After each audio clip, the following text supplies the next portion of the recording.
Today we're going to talk about how to make a boomerang. Basic boomerang, two-wing boomerang. This one is a pattern that I usually use for running the router. We're going to talk about two different versions today. The quick and dirty way with all the tools. You can buy the tools anywhere, but you have to develop the skills on your own. So what we're going to do is we've got the patterns drawn out on the plywood. This is Baltic birch plywood, 5-layer. And it's hardwood all the way through with a marine grade glue, so it is very durable. So I'm going to use a bandsaw to cut this out.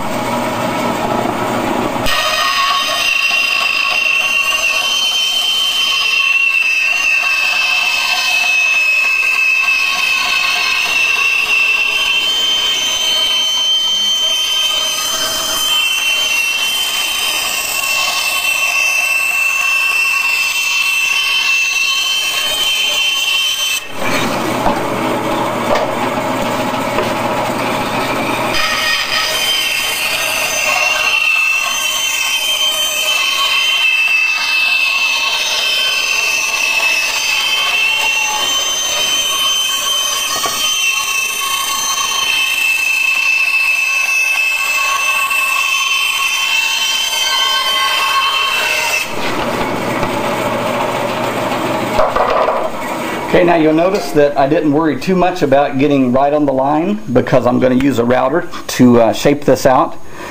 And the router is set over here. I have a a 1/2 inch. This is a Freud router set up in a table that I built myself, and I've got a let's see, I think that's a 3/8, maybe a 5/16 round over bit, set to the right height so that it'll just round over the wood. I'm going to set the pattern onto the plywood, and the little holes where the screw comes through have already been pushed into it a little bit so that I can get it exactly where I need to. Tap it with a hammer so that it sets. This is going to make some noise, so I'm going to follow the bead with the pattern, and it will make the shape that I need for the boomerang.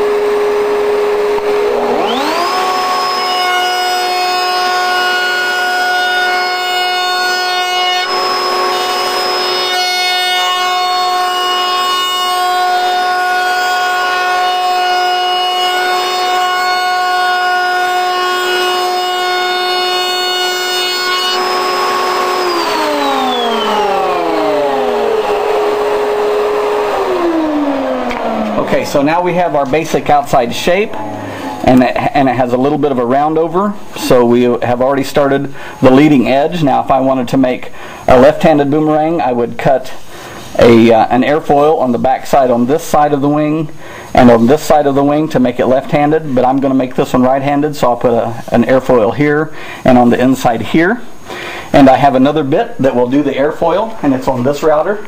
This is a Hitachi 3-horse 1/2 inch plunge router that I built up into a table. This is a nice aluminum deck for it, which holds it nice and steady.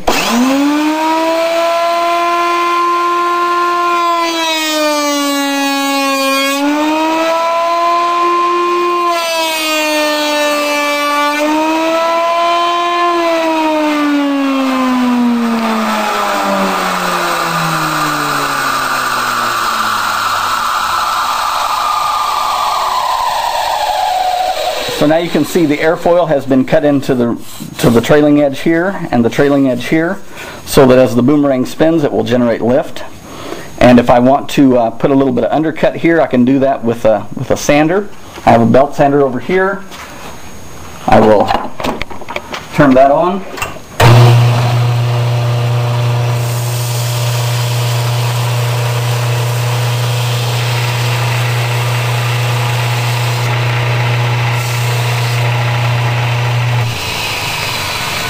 The undercut on the leading edge of the lead wing will cause it to flatten out a little bit better as it comes back around to you, so that it'll have a nice easy hover for flight.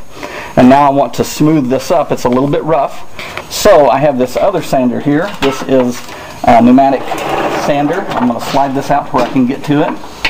We can get the cameraman back up just a little bit and around there. This side has a 120 grit belt, and this side is a 180 grit belt. So I start up the pneumatic sander.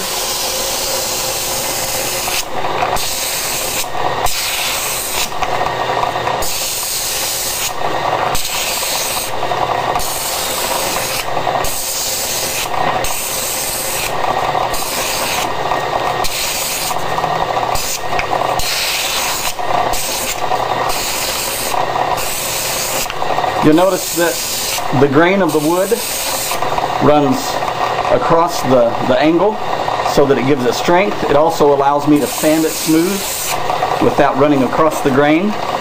So now I'm going to come to the 180 grit.